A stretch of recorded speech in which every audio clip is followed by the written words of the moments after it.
Here's a breakdown, roughly, of how I do advanced commands for my dogs. Okay, I don't know if I'm going to put this under dog training or the Doglish language stuff or not. Basically, you do it by starting a pattern and breaking a pattern, okay? The example of doing a new trick, the shell game that my dogs just did. Some of them learned it better than others, and I use different methods throughout. The advanced part is getting them to understand the rules of the game and knowing that I'm not going to always put it under this one or this one or this one. It's going to be under a different one.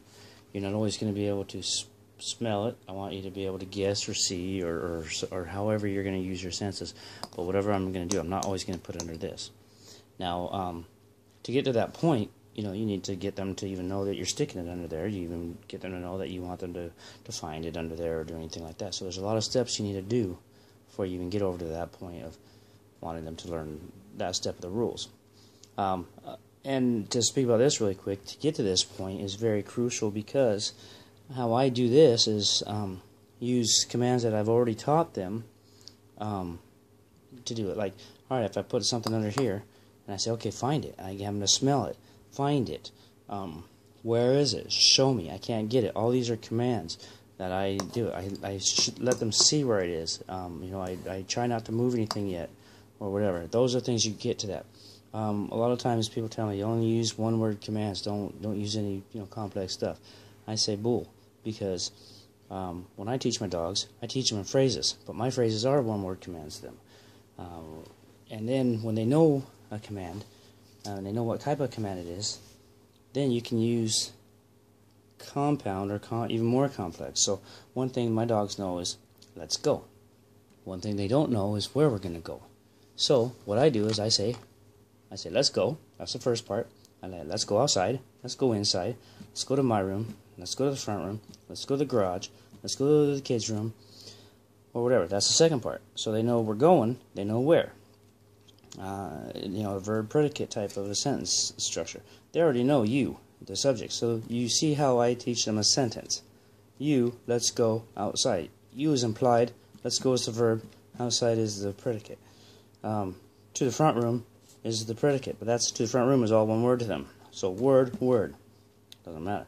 But then you can also, that leads to even more complex things like come here versus where are you?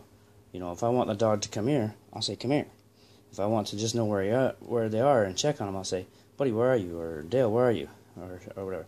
That means that we're going to look for each other. Once we see each other and acknowledge, we say okay, and then we're good. We go about our separate ways.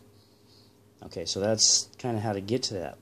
Now, what I do is by starting the pattern, breaking the pattern, or ringing the bell, or ringing a different bell, or whatever, ringing a bell and doing a siren and playing a piano, or however you want to do it. It's not just one bell involved here and salivating. We're doing a lot more here.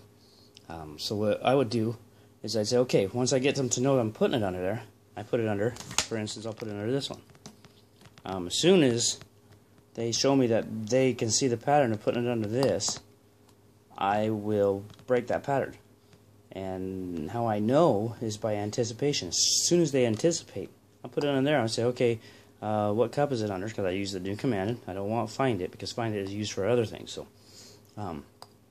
I say what cup is it under specifically for this, and they're going to want to go for that. The next time I'm going to throw it under here as soon as I see that they're anticipating to go for that. Then they're going to say, oh, whoa. And it confuses them right away. You want them to start the pattern, but you don't want them to get so ingrained in the pattern or get stuck in a rut that they don't want to get out of that pattern. So you want to break the pattern immediately.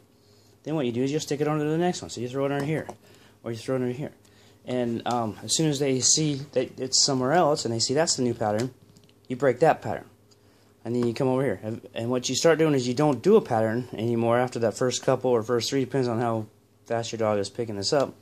I wouldn't recommend it doing more than about 3 times of starting and breaking a pattern, because what you want to do is you want to make a random thing. So you want to put it under here next time, put it under here next time, then under here, then under here, then under here, then under here, then under here, then under here, then under here, then under here, then under here, then under here, then under here, then under here, then under here, then under here, then oh, under here finally.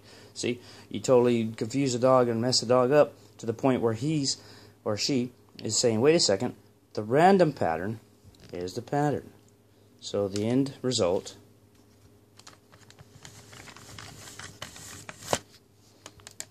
is that you get the random pattern becomes the new pattern. Okay, and so by doing that, your dog learns. Your dog learns very good and very well, or whatever, however you want to teach them. And you can see that it's not hard. You just have to be patient. You have to use a method that works. You have to stick with it. And you have to understand how you're getting to that end point of what you want them to know. You want them to know it's a random pattern. But you have to start way back here with a beginning pattern. After you start all this stuff and develop the steps to even know that we're going to put something under here. And once you get it, you win the game. Where is it? Aha! Nothing under these. This is just meant for show. But you can see, that's how I teach my dogs a new trick. That's how I teach them English. Sentence structure, sentence commands. It works. I've used it with a couple other dogs already, and they pick it up too. It's not just these smart dogs that I have. Everybody tells, oh, your dogs are really smart. Well, yeah, because I help them be smart. They help me understand them, and I help them understand me. And together we're pretty smart people and dogs.